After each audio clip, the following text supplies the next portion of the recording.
Bonjour les amis, j'espère que vous allez bien. Je suis Lama Dechen Kunzang Kringle. Aujourd'hui, figurez-vous, j'ai une mauvaise nouvelle pour vous. Rien qu'avec ce petit graphique dessiné en 3 minutes, je suis capable de vous expliquer la différence entre le programme de gouvernance mondiale soutenu par Elon Musk, Bill Gates, le système, que ce soit Poutine, Bolsonaro, Trump, qui est le système conspi avec derrière la secte juive Shabbat Lubavitch, ou de l'autre côté le système Macron, Biden, etc., qui est le système en réalité soutenu par les sionistes. Et entre ces deux systèmes, c'est exactement la même chose. Ce sont les deux jambes sur lesquelles s'avance la gouvernance mondiale.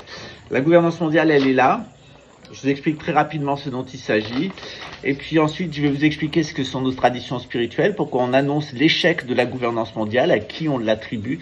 Et puis entre les deux, quel est le jeu des conspis? Parce que les conspis, ils sont pas du côté de la gouvernance mondiale, mais ils sont pas non plus du côté des traditions. Ils sont même nos ennemis, au même titre que les gens de la gouvernance mondiale. Sauf que la gouvernance mondiale, on sait qu'elle va s'effondrer. Donc, s'en fout et elle nous attaque pas.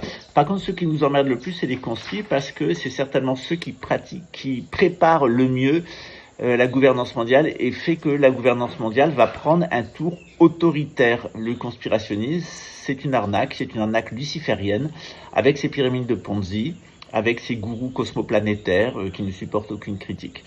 Et c'est pour sortir de ça, que j'ai ouvert cette chaîne. Je me suis attaqué tout de suite aux conspis, ça les a fait hurler.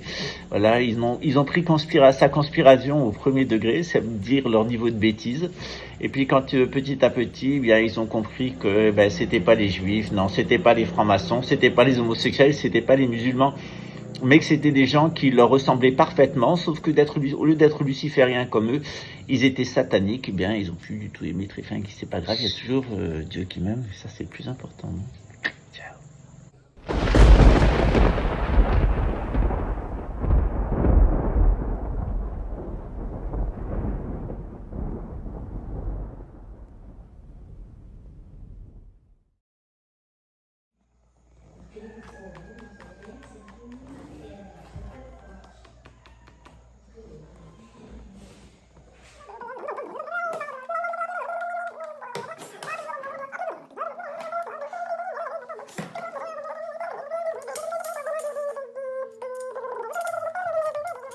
Quand je parlerai les langues des hommes et des anges, si je n'ai pas l'amour, je suis un airain qui résonne ou une cymbale qui retentit.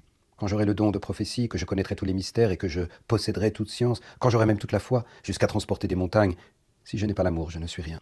Quand je distribuerai tous mes biens pour la nourriture des pauvres, quand je livrerai mon corps aux flammes, si je n'ai pas l'amour, tout cela ne me sert de rien. L'amour est patient, il est bon. L'amour n'est pas envieux, l'amour n'est point inconsidéré. Il ne s'enfle point d'orgueil. Il ne fait rien d'inconvenant, il ne cherche point son intérêt, il ne s'irrite point, il ne tient pas compte du mal. Il ne prend pas plaisir à l'injustice, mais il se réjouit de la vérité. Il excuse tout, il croit tout, il espère tout, il supporte tout. L'amour ne passera jamais. S'agit-il des prophéties, elles prendront fin, des langues, elles cesseront, de la science. Elle aura son terme, car nous ne connaissons qu'en partie, et nous ne prophétisons qu'en partie. Or, quand sera venu ce qui est parfait, ce qui est partiel prendra fin. Lorsque j'étais enfant, je parlais comme un enfant, je pensais comme un enfant, je raisonnais comme un enfant. Lorsque je suis devenu homme, j'ai laissé là ce qui était de l'enfant. Maintenant nous voyons dans un miroir, d'une manière obscure, mais alors nous verrons face à face. Aujourd'hui je connais en partie, mais alors je connaîtrai comme je suis connu. Maintenant, ces 3 choses demeurent, la foi, l'espérance, l'amour.